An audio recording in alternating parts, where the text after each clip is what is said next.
Have you ever noticed how Japanese children seem so polite, sweet, and respectful in public? They're quietly helping their parents, saying thank you, and not melting down over the wrong color cup. Meanwhile, your kid is negotiating world peace just to eat one bite of broccoli. So, what's going on here? Are Japanese parents born with extra patience? Or do they just know something the rest of us don't? Here's the truth. Japanese parenting isn't about being strict. It's about connection, calmness, and teaching kids to want to do the right thing, not because they're scared of getting in trouble, but because they understand their place in the family and how their actions affect others. And it works. Like, shockingly well. Welcome to Parent Hackbook. Today, we're breaking down 16 Japanese parenting secrets that help raise respectful, well-behaved kids without yelling, bribing, or losing your mind in the cereal aisle. Let's get started. Secret number 1. Model it, don't lecture it. If there's one thing Japanese parents do way better than the rest of us, it's this. They don't waste time lecturing. They model. Quietly, consistently. While most of us are explaining for the 400th time why shoes go on feet and not on the couch, Japanese parents just do the thing. They show their kids how to behave, and the kids copy it, because that's what kids do best. It's actually genius when you think about it. Children are natural imitators, like tiny, unpredictable parrots who absorb everything around them. If you shout, they shout. If you sigh dramatically, they sigh dramatically. If you calmly clean up your mess and say, "We'll fix this together," guess what? They start doing the same. In Japan, parents rarely give long lectures or moral speeches. They don't say, "You need to respect others." They demonstrate respect by speaking gently, bowing, thanking, and listening attentively. That's how kids learn what respect looks and sounds like. Here's a real example. If a Japanese mother wants her child to clean up after playing, she doesn't yell from the kitchen. She kneels beside them, picks up a toy, and says softly, "Let's put these back where they belong." No threats, no guilt trips, just gentle action. And here's the kicker. She keeps doing it. Every day. No matter how long it takes, the consistency builds the habit. The child doesn't think, "I'm being forced to clean." They think, "This is just what we do." Compare that to the Western version. Okay, I've asked you nicely 3 times. Pick up your toys.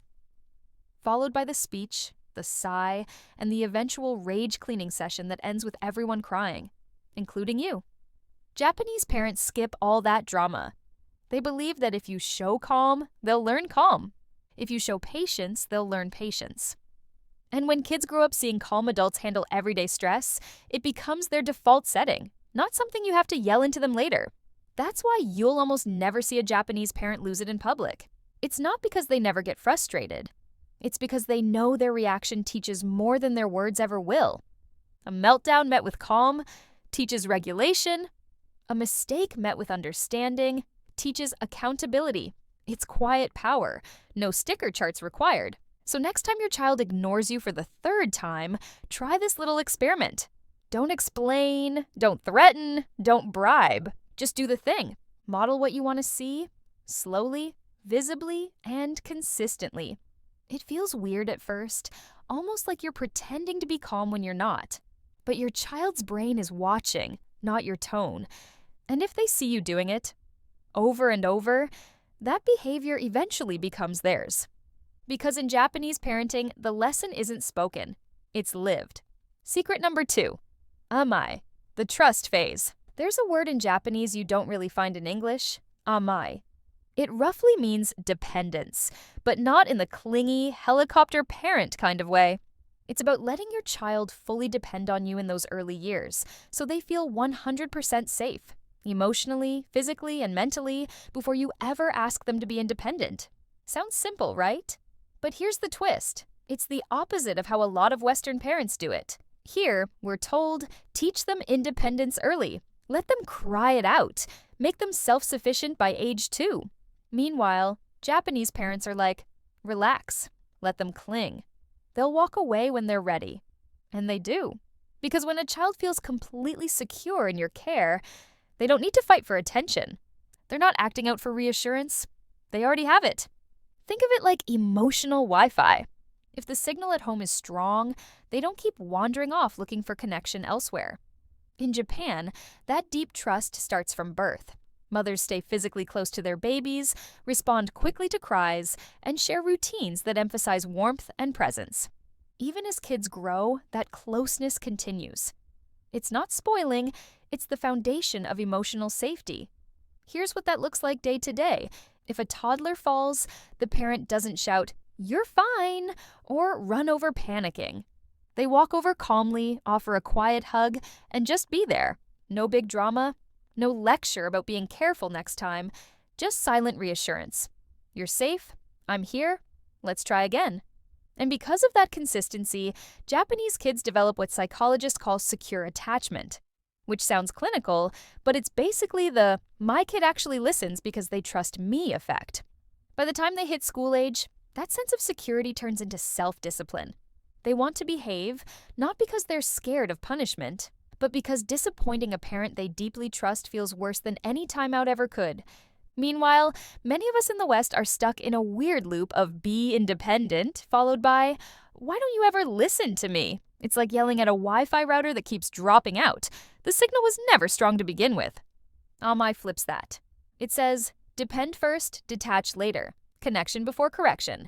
So if your child still clings to your leg like it's a life raft when you drop them off at daycare, don't panic. You're not raising a baby forever. You're building a foundation. They'll walk away on their own once they're sure you'll still be there when they look back. Because in Japanese parenting, obedience doesn't start with control. It starts with trust. Secret number 3, the power of we. If there's one word that defines Japanese parenting, it's we. Not me, not mine, just we. From the time they can talk, Japanese kids are gently taught that they're part of a group, a family, a class, a community, and that their actions ripple outward. Meanwhile, in a lot of Western homes, we're busy negotiating with our 4-year-olds like tiny CEOs. What do you want for dinner? What do you feel like wearing? And then we act shocked when they develop the decision-making confidence of a hostile board member. In Japan, the idea of wa, which means harmony, is woven right into daily life. Instead of asking, "What do you want to do?" parents often phrase things as, "Let's do this together."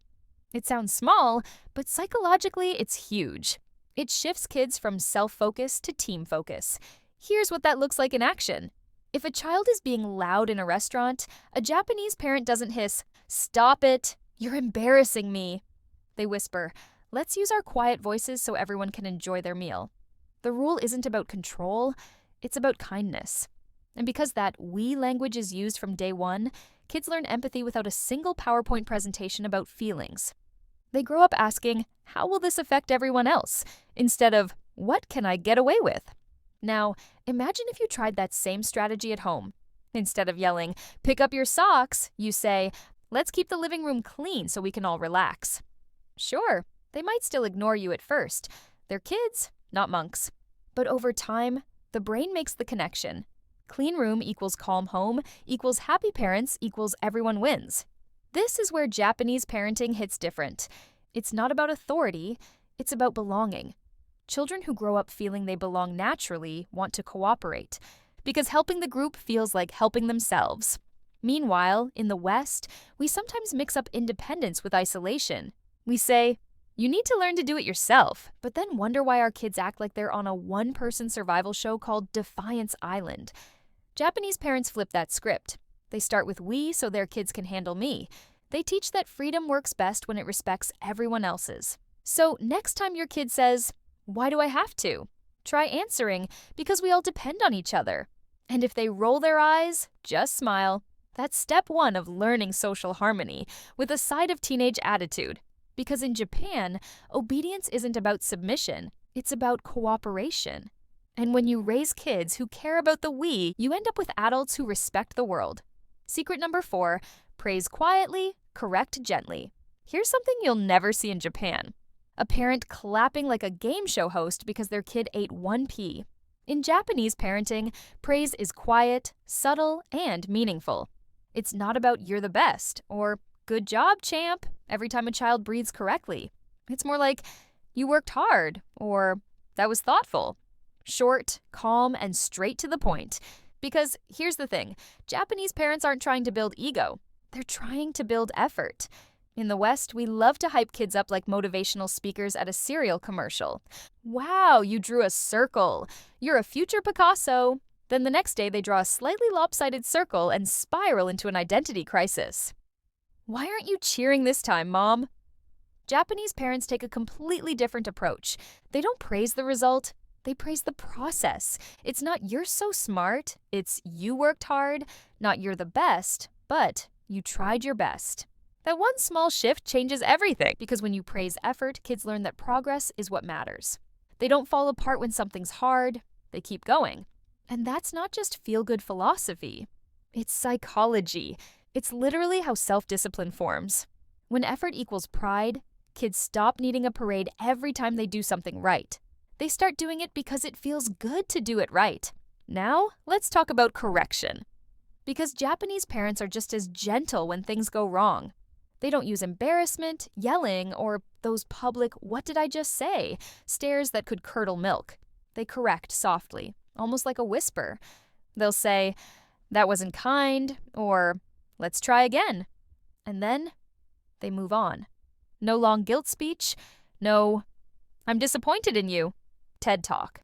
Just calm correction, delivered once, with consistency. It's not because they're passive, it's because they understand something simple but powerful. Kids listen better when they don't feel attacked. When a parent stays calm, a child's brain stays open.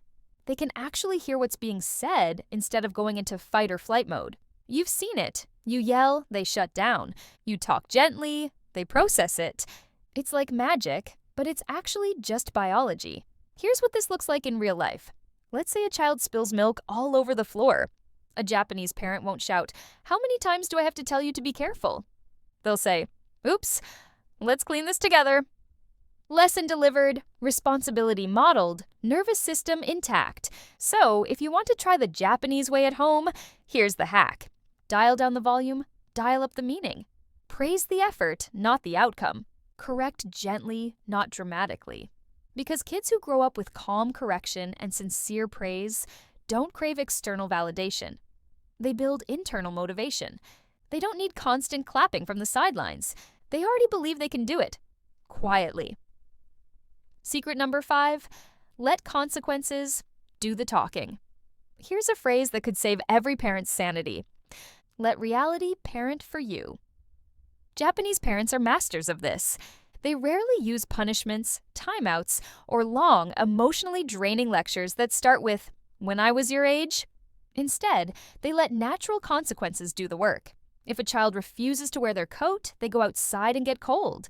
If they break a toy by being rough, the toy's gone. No yelling, no dramatic, "I told you so." Just a calm shrug that says, "Well, that's how the world works, buddy." It's simple, but it's genius. Because the lesson hits harder when life teaches it. See, Japanese parents believe discipline should come from experience, not fear. When kids feel the real outcome of their choices, without all the emotional fireworks, they actually learn faster. Meanwhile, a lot of Western parenting looks like this. Kid refuses a jacket, you argue, they win. They get cold. You say, "See, I told you," and now everyone's miserable. But nobody learned anything except mom's annoying when she's right. In Japan, the parent would simply offer the jacket once, and when the kid says no, they let them go out. 5 minutes later, the kid's shivering and quietly putting it on. No conflict, no lecture, just a cold breeze and a warm lesson. Here's another example. If a child throws a tantrum and knocks their drink off the table, the parent doesn't punish them. They hand them a cloth and say, "Let's clean it together." That's it. The consequence is the cleanup. It's brilliant because it connects cause and effect instantly. The child doesn't think, "Mom's mean." They think, "Oh, this is what happens when I do that." And here's the bonus. Japanese parents don't rub it in. There's no "I told you so" victory speech. No passive-aggressive sighing while wiping up the mess. They stay calm, almost zen about it, because the goal isn't revenge, it's reflection. Now, does this mean Japanese parents never discipline? Of course not. But their discipline is more coaching than controlling. They guide, observe, and let reality teach where it can. And the result? Kids who understand consequences instead of just fearing punishment. They don't behave because they're scared. They behave because they get it. So if your child's stubborn streak is driving you to the brink, try going full Japanese parent for a day. When they refuse to bring an umbrella, let them get wet. When they forget their lunch, let them get hungry. It'll feel heartless at first, until you realize it only takes once.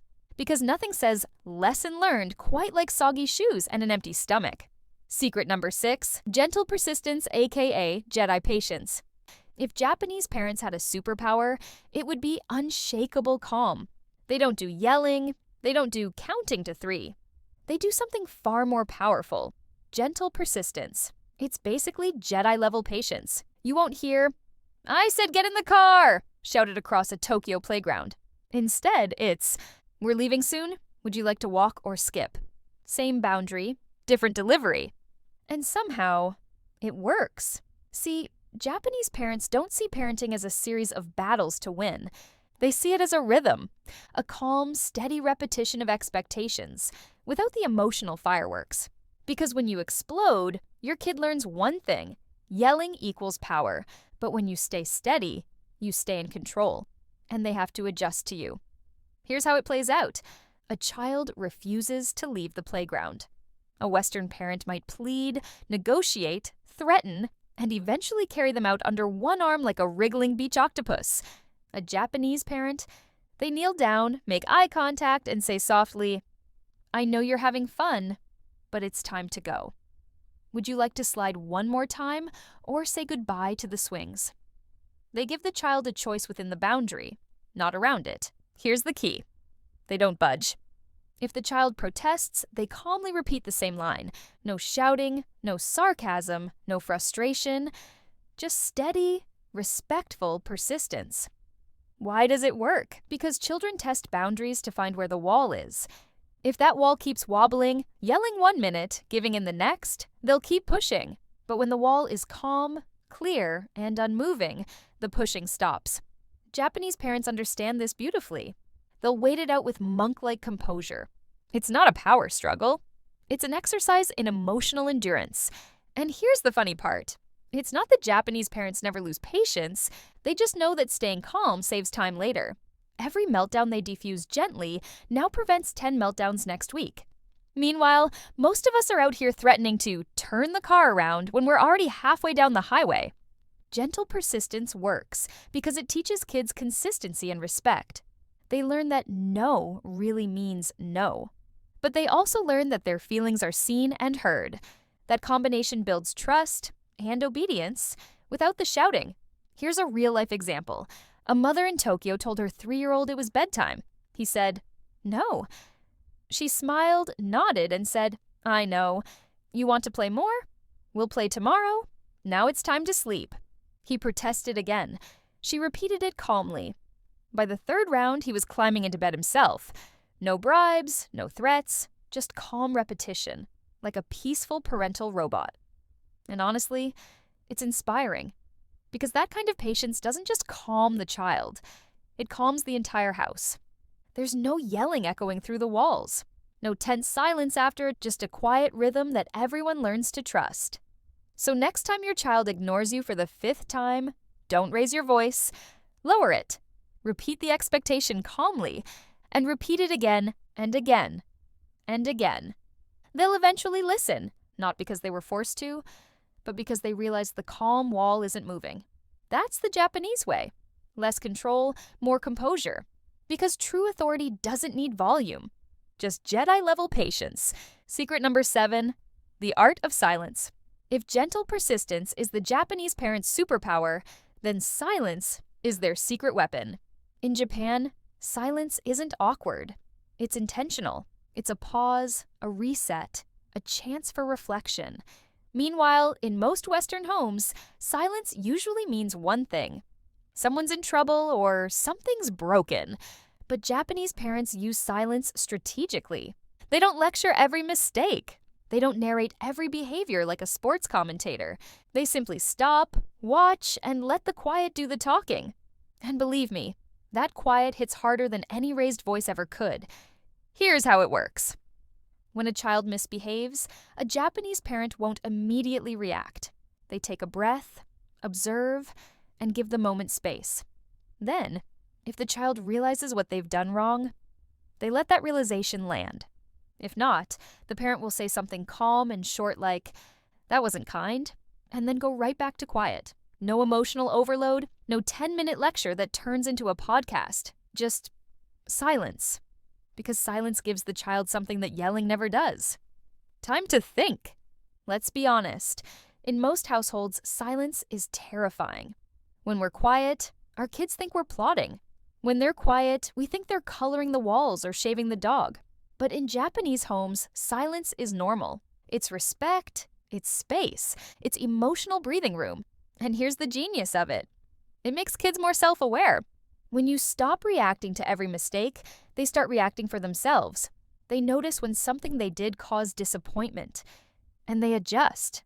Not because they were yelled at, but because they felt the weight of that quiet. It's the same reason why teachers in Japan can pause mid-lesson, say nothing, and the entire class instantly settles down. That silence demands attention, not through fear, but through presence. Meanwhile, most of us have been trained to fill silence immediately.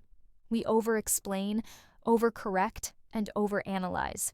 We can't stand the quiet because it feels like we're not doing anything. But that's the trick. Silence is doing something. It's communicating calm. It's showing that not every mistake needs fireworks. Here's what it looks like in practice. Your child knocks something over, you pause, you look, you hand them a towel, silently. They clean it up, silently. Lesson learned. No emotional damage done. Or when your teen rolls their eyes and walks off mid-conversation, instead of following them down the hall with, "Don't you dare walk away from me," you simply say nothing. Give it 10 minutes. They'll come back. Because silence unsettles them more than shouting ever will. Japanese parents have mastered the power of pause. They know that in that quiet moment, emotions settle, reflection starts, and understanding grows naturally. So the next time your child says something that instantly lights your fuse, try this, say nothing. Just look at them calmly. Breathe. Let the silence do the heavy lifting. Because sometimes the most powerful lesson you can give isn't said out loud. It's the moment when they realize, all by themselves, that they went too far. That's the art of silence. No shouting, no lectures, no drama. Just quiet authority. And if you master it, your house gets a lot more peaceful and way less noisy from both sides. Secret number 8, keep rules simple and sacred. Japanese homes run on surprisingly few rules. Not because parents are laid back, but because they're strategic. They know kids can follow rules, just not 50 of them. In Japan, the average child grows up with a handful of clear, consistent expectations. Things like, be kind, respect others, take care of your things, help where you can. That's it. No 20-point bedtime policy taped to the fridge. Meanwhile, in many Western households, we've turned parenting into a legal system. Don't jump on the couch. Don't talk with food in your mouth. Don't interrupt. Don't slam doors. Don't breathe weirdly in the car. And then we wonder why our kids look like they're being cross-examined by the FBI. Japanese parents take a simpler route. They focus on core values, not endless micro rules.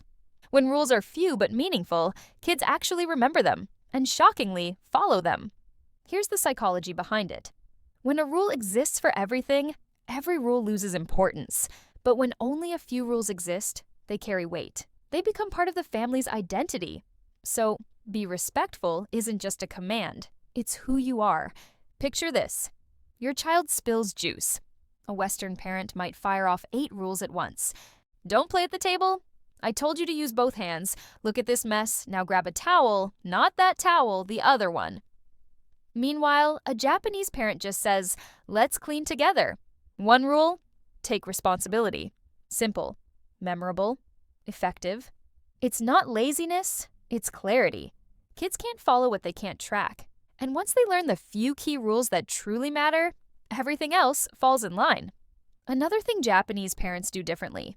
They protect the meaning of rules. They don't threaten, if you don't behave, Santa won't come. And then cave because, well, Santa always comes. If they say something, they mean it. If a rule exists, it stays sacred. Consistency builds trust, and trust builds obedience. And they don't use rules as weapons. You won't hear, if you loved me, you'd listen. They keep emotions out of it. The rule stands on its own: calm, predictable, fair. Here's the result: fewer arguments, fewer loopholes, and fewer "but last time you said" debates. When kids know exactly where the lines are and those lines never move, they stop testing them. So if your house feels like a courtroom where you're constantly arguing over new amendments, try the Japanese method. Simplify. Pick 3 to 5 core rules that actually reflect your values. Repeat them calmly. Live by them yourself. And ditch the rest. Because in Japanese parenting, discipline isn't about endless restrictions. It's about building a family culture where the few rules you have actually matter. And honestly, that's one rule worth stealing. Secret number 9, group harmony over individual drama. If there's one thing Japan takes seriously, it's harmony.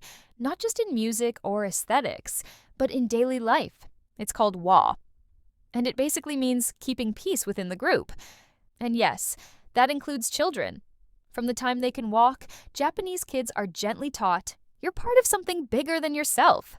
At home, at school, at play, it's never just me, it's we. Now, if you've ever been in a Western family, you know our version of harmony usually sounds like this: stop fighting with your sister. I don't care who started it. Both of you stop. And then 5 minutes later, someone's crying, the dog's barking, and you're wondering if there's a refund policy on parenting. In Japan, things run differently. Parents don't separate kids from the group to punish them. They remind them of their role in it. So instead of, "you're being bad," they'll say, "let's think about how your actions affect everyone." That simple shift, from you to we, changes everything. Because when children understand that their behavior impacts others, they start regulating themselves. They realize that shouting, interrupting, or refusing to help doesn't just annoy mom, it disturbs the whole group. And that awareness builds empathy, responsibility, and social awareness, long before school even starts. In Western parenting, we often aim for independence first. Be your own person. But in Japan, they aim for interdependence. Know your place within the group. Help the group succeed. It's not about crushing individuality, it's about connecting it. And honestly, you see it everywhere. In Japanese schools, kids eat lunch together, serve food to classmates, and clean the classroom as a team. It's not extra credit, it's culture.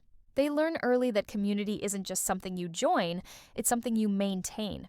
At home, this looks like, we keep the house clean because it helps everyone. Let's lower our voices. Your brother's studying. Tiny, daily reminders that build one big idea. You matter because others do too. And the result? Kids who think before they act. Not because they're scared, but because they've learned empathy by living it. Meanwhile, in the West, we often give the opposite message. Do what makes you happy. Which sounds nice, until what makes them happy is finger painting the dog. Japanese parenting finds the balance. It teaches kindness without guilt and cooperation without control. Because harmony doesn't mean losing yourself.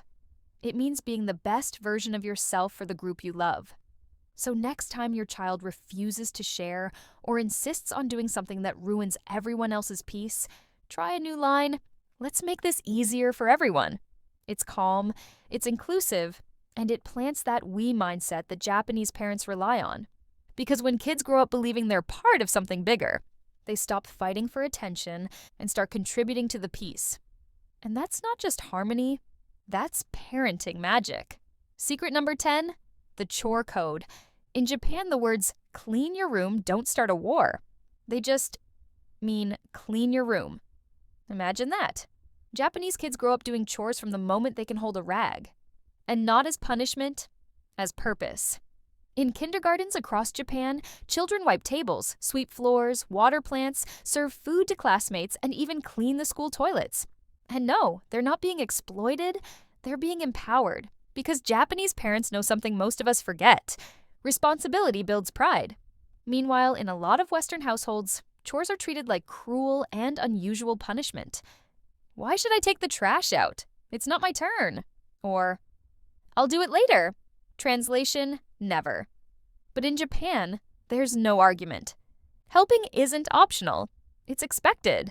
Because the family isn't a service, it's a team. Here's how it starts. A toddler is asked to carry a napkin to the table. A preschooler waters the plants. An 8-year-old helps wash dishes. They're not helping mommy. they're contributing to their home. And the best part? Japanese parents don't go behind them to fix it properly. If the towel's folded weird, so be it. If the table's not perfectly wiped, it's still their effort, because the goal isn't perfection, it's participation. That's a huge difference. In the West, we often praise our kids for doing well. In Japan, they are praised for doing. It's about showing that every person in the household matters, even the littlest one. When children see that their actions help everyone, they start taking pride in small things. A swept floor, a packed lunch, a folded shirt, it all means something, and you can see the effect years later. That's why Japanese kids can walk to school alone, carry their bags, follow routines, and take care of shared spaces, because they've been trusted to contribute from day one. Now contrast that with the Western version of helping. Can you take out the trash? Ugh, why me? Then, after the longest sigh known to humankind, they drag the bag halfway and leave it by the door like a tragic monument to laziness. Japanese parents don't beg. They don't bribe. They simply say, "It's time," and the kids do it, because it's part of who they are. And there's a secret psychological win here too. When kids help, they feel capable. When they feel capable, they act more responsible. And when they feel responsible, obedience becomes natural, not forced. So, how can you try this at home? Stop making chores a punishment. Make them a privilege, something that means you're trusted to help us. Even a small task, like feeding the pet, setting the table, or wiping the counter, builds the I matter muscle that every child needs. And if they mess it up, don't fix it immediately. Just smile and say, "Thank you. You did that so well." Let the effort stand on its own, because in Japan, chores aren't chores. They're practice for adulthood. And when kids grow up believing that helping isn't a job, it's an honor. You don't get fights over the trash. You get a household that runs like a team. Secret number 11, let them walk the world early. Picture this.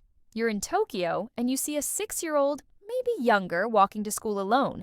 No parent hovering nearby, no GPS tracker the size of a toaster strapped to their back. Just a small backpack, a determined little walk, and a country that somehow trusts its kids and its community. Now, if you tried that in most Western countries, someone would call Child Protective Services before your kid even made it to the end of the driveway. But in Japan, it's normal. Expected, even. Why? Because Japanese parents believe independence isn't something you hand over at 18. It's something you build slowly, from the time they're small. And that starts with trust. By the age of 6 or 7, most Japanese kids are already doing short walks to school or the store on their own. Not because their parents don't care, but because they do. They've spent years teaching responsibility, awareness, and confidence. They know their child understands how to cross a street, how to ask for help politely, and how to navigate safely. And that kind of trust is powerful. When a child realizes, "My parents believe I can handle this," their brain lights up with confidence. It's like giving them a small passport to the real world. And instead of thinking, "I'm scared," they think, "I've got this." Meanwhile, many of us are still shouting, "Hold my hand," like the sidewalk is made of lava. We bubble wrap every moment until kids start thinking the world is something to fear instead of something to learn from. Japanese parents flip that mindset completely. They teach early that independence and safety can coexist. You can be careful and capable, brave and respectful. It's not reckless freedom. It's guided independence. Parents walk with their children for years, modeling safe behavior until it becomes instinct. Then one day, the parent says, "You can do it." And the child, who's seen the route 100 times, just nods, grabs their backpack, and goes. That trust doesn't just teach responsibility, it teaches empathy too. Kids who walk to school on their own learn how to look out for others. Smaller kids, elderly neighbors, friends who drop a lunchbox. They see themselves as part of the community, not just passengers in it. There's even a popular Japanese TV show called My First Errand, where toddlers, yes, toddlers, run tiny errands by themselves while cameras follow from a distance. They might buy groceries, deliver a package, or pick up something for the family. And they do it with focus, politeness, and maybe a few adorable wrong turns. It's so wholesome it makes your heart melt, and it perfectly captures Japan's confidence in kids' abilities. Now, obviously, most of us can't send our 5-year-olds out solo to buy milk. Different country, different culture, different traffic laws. But the lesson still stands. The earlier you trust your child to handle something on their own, the faster they grow into it. Let them carry their own bag. Let them walk to a friend's house. Let them order at the cafe or talk to the store clerk or pay for the ice cream. It's not about independence from you. It's independence through you. Because every little moment of trust says, I believe you're capable. And that belief, that's the foundation of obedience. Because a child who's trusted doesn't need to rebel to prove themselves. They already know they can stand on their own 2 feet. Secret number 12, the nakama effect. If you've ever watched an anime or Japanese drama, you've probably heard the word nakama. It doesn't just mean friend, it means your people, your inner circle, the ones you share loyalty, respect, and responsibility with. And here's the thing, that concept isn't just for heroic characters on TV, it's how Japanese parents raise their kids in real life. From an early age, children are taught that the family isn't just a bunch of individuals living under one roof. It's a team. Everyone has a role. Everyone contributes. Everyone's actions affect everyone else.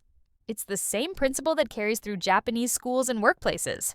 When something goes wrong, no one points fingers. They fix the problem together. When something goes right, everyone shares the credit. It's we, not me. Meanwhile, in a lot of Western homes, we're unintentionally training future solo artists. One kid's in their room, one's on a tablet, someone's microwaving dinner at 10 p.m., and mom's cleaning up after everyone like the unpaid intern of the house. We say family, but it's starting to look more like 5 roommates who barely talk. Japanese parents don't let that happen. They make teamwork part of daily life, through tiny rituals that remind everyone, we're in this together. Here's what it looks like. Families eat together, no TV, no phones. Kids help set the table and clean up after. If someone's struggling, the others step in automatically. Not because they're told to, but because that's just what nakama do. It's an unspoken bond. We help each other because we belong to each other. And this is where obedience comes in. A child raised with the nakama mindset doesn't behave because they're scared of punishment. They behave because they don't want to let their team down. That sense of belonging becomes their internal compass. It's why Japanese kids can handle shared tasks, school projects, and community duties so naturally. They've been team-trained since birth. Now, you don't have to turn your house into a dojo of discipline to try this. You just have to start acting more like a team captain than a boss. Say things like, let's get the house ready before grandma comes. Teamwork time. Or who wants to be in charge of setting up dinner tonight?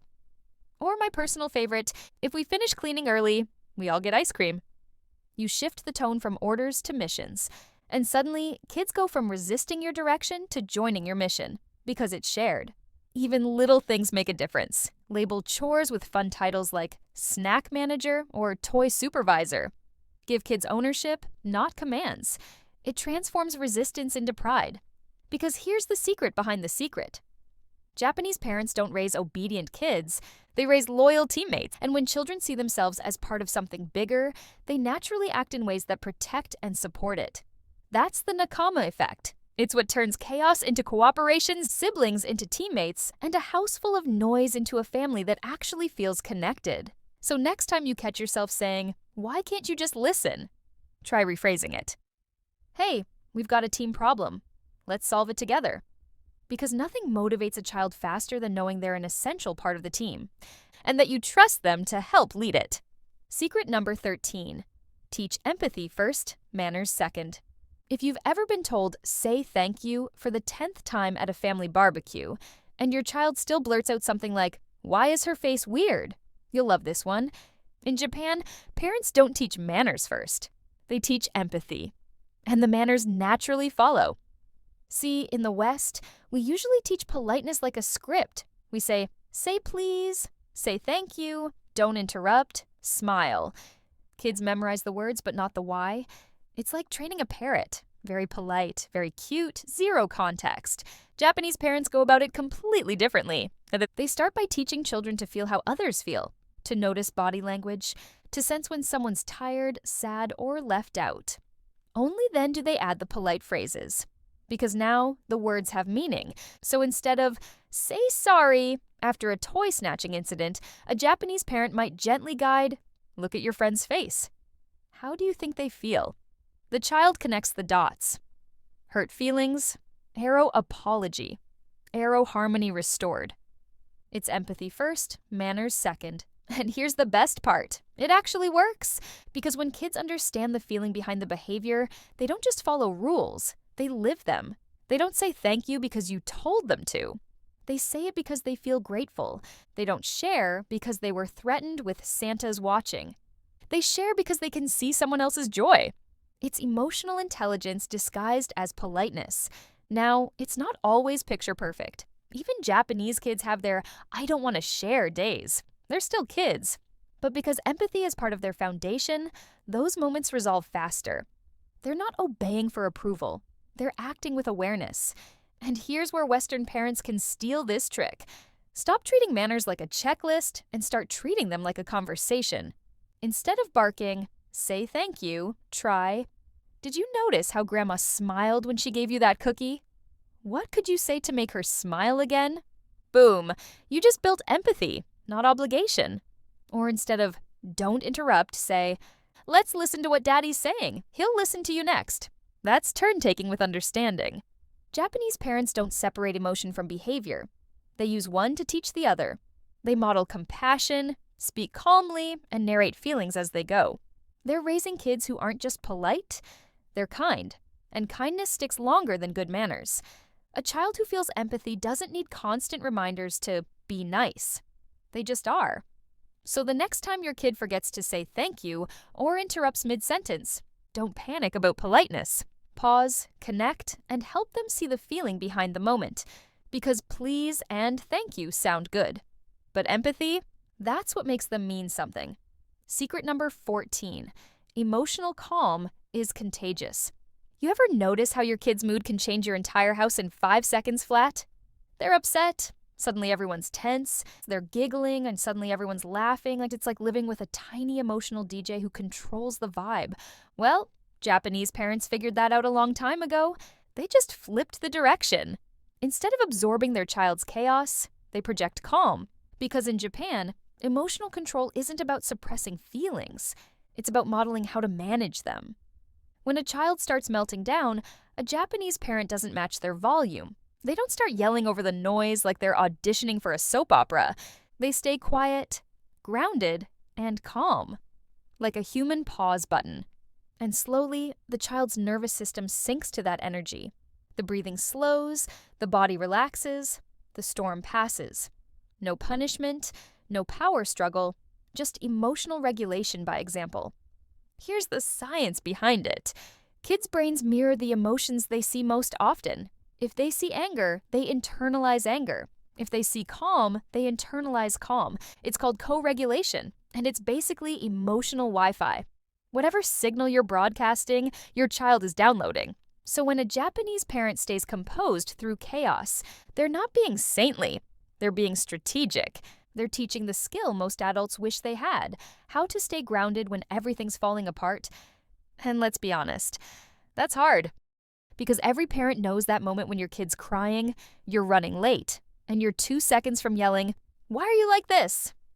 Answer, because you're the Wi-Fi and they're mirroring the bad signal. Japanese parents get that. They expect kids to have big emotions. But instead of reacting to them, they anchor them. A Japanese mom might hold her toddler, whisper softly, "I know you're upset," and just breathe.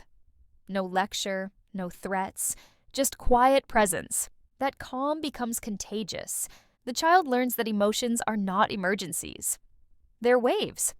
You don't fight the wave, you ride it until it passes. And that lesson sticks. Because a child who learns to regulate emotions early becomes the adult who can stay calm under pressure later. At work, in relationships, even when their own kids are losing it.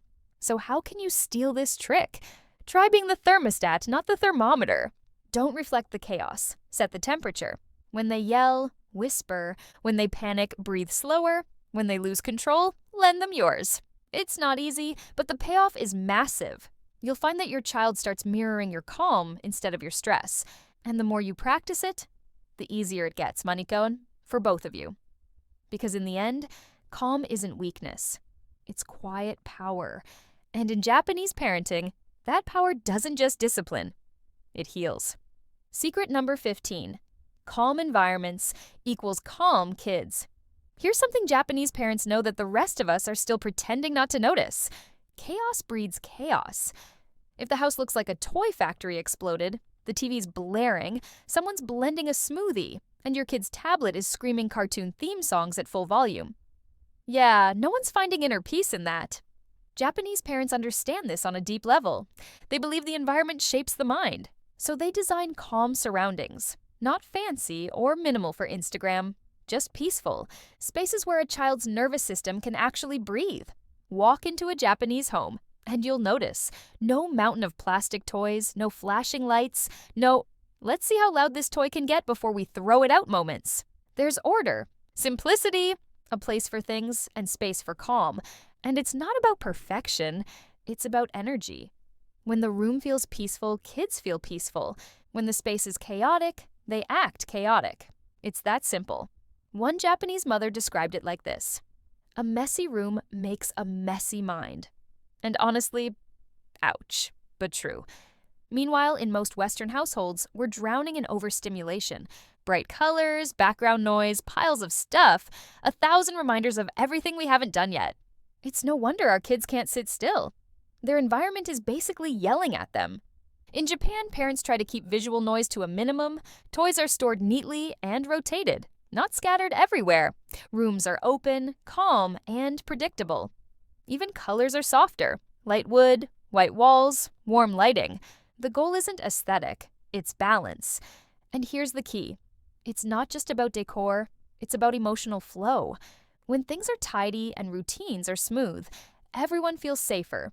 Kids know where things go, when meals happen, how the day moves. That predictability lowers anxiety, and lower anxiety equals fewer tantrums. It's like this: in a chaotic house, a spilled cup of juice is a crisis. In a calm house, it's just a towel. And Japanese parents don't create that calm by micromanaging. They involve their kids in keeping it, cleaning up together, putting things back in their place. Teaching that order isn't mom's job. It's everyone's habit. Even Japanese classrooms reflect this. Children clean their own desks, mop the floors, water the plants. It's part of learning, because environment affects focus, and focus affects behavior. So what can you do if your home feels more like a theme park than a Zen garden? Start small, clear one space. Make it a calm zone. Maybe the dining table, or the corner where you read together. No toys, no noise, just quiet and connection. You'll be amazed how kids respond. They naturally settle, they play longer, fight less, and relax faster. Not because you told them to, but because the room told them it was safe. That's the Japanese secret. You don't have to constantly calm your child if your environment is already doing half the work. So, yeah, peace and quiet might not come in a box. But in Japanese parenting, you can definitely create it. Secret number 16, community raises the child. Here's the last, and maybe the biggest, secret of Japanese parenting: you're not doing it alone. In Japan, raising a child isn't a solo sport. It's a team effort.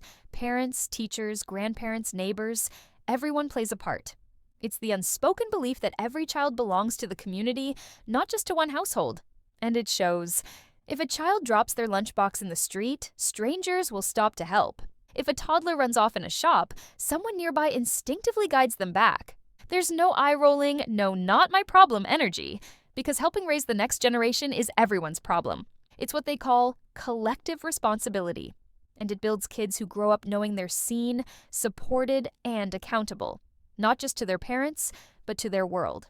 Meanwhile, in many Western countries, parenting has turned into a private competition. We compare milestones like Olympic scores and secretly judge anyone whose kid eats a crayon past age 3. We say, it takes a village, but half of us don't even know our neighbor's name. Japanese parents never lost that village. They still rely on it. Grandparents play active roles. Teachers are treated like extended family. Even the postman might stop to compliment a polite child on the way to school. It's not weird. It's normal. And that sense of community creates a kind of invisible safety net. Kids learn respect not just because their parents say so, but because everyone expects it, and everyone reinforces it. It's like living inside a gentle, unspoken agreement. We look after each other here. Now, of course, most of us don't live in a society where you can hand your toddler to a neighbor and know they'll be safe. But we can borrow the mindset. You build micro-villages, friends, teachers, relatives, even that one other parent at the park who looks as tired as you do. You smile more at other people's kids. You show your own child that kindness isn't just for family, it's for everyone. Because when kids see adults cooperating, they learn cooperation. When they see people caring for others, they learn care. That's how the cycle keeps turning. So no, you don't need to move to Japan to raise a calm, respectful child, but you can start thinking like a Japanese parent. By building connection before correction, modeling instead of lecturing, and remembering that you're not raising a project, you're raising a person. And the best part? You don't have to do it alone. You just have to make your world, however small, feel a little more like that village again. Because in Japanese parenting, obedience isn't fear. It's belonging. And when kids feel they belong, that's when they truly listen. So there it is. The not-so-secret secret behind Japanese parenting. It's not about control or perfect rules or raising little robots who never argue. It's about raising aware, connected, and capable kids, the kind who listen not because they have to, but because they want to. It's calm, it's consistent, and honestly, it's kind of brilliant. Now, before you start planning to move to Tokyo and enroll your toddler in Zen boot camp, remember this. You don't have to copy everything. Just borrow what fits. The trust, the calm, the we over me mindset. Even one small change can completely shift how your home feels. And maybe, just maybe, the next time your kid melts down in the cereal aisle, you'll take a breath. Whisper, "Let's try again." And realize you're doing better than you think. If you found this video helpful, don't forget to hit subscribe and join our little parenting team here at Parent Hackbook, where we trade chaos for calm, one hack at a time. Tell me in the comments, which of these Japanese secrets would you actually try at home? Or do you already have one that works for your family? Because who knows? Your story might be the next hack another parent needs to hear. Thanks for watching. Take a deep breath. And remember, the calm starts with you.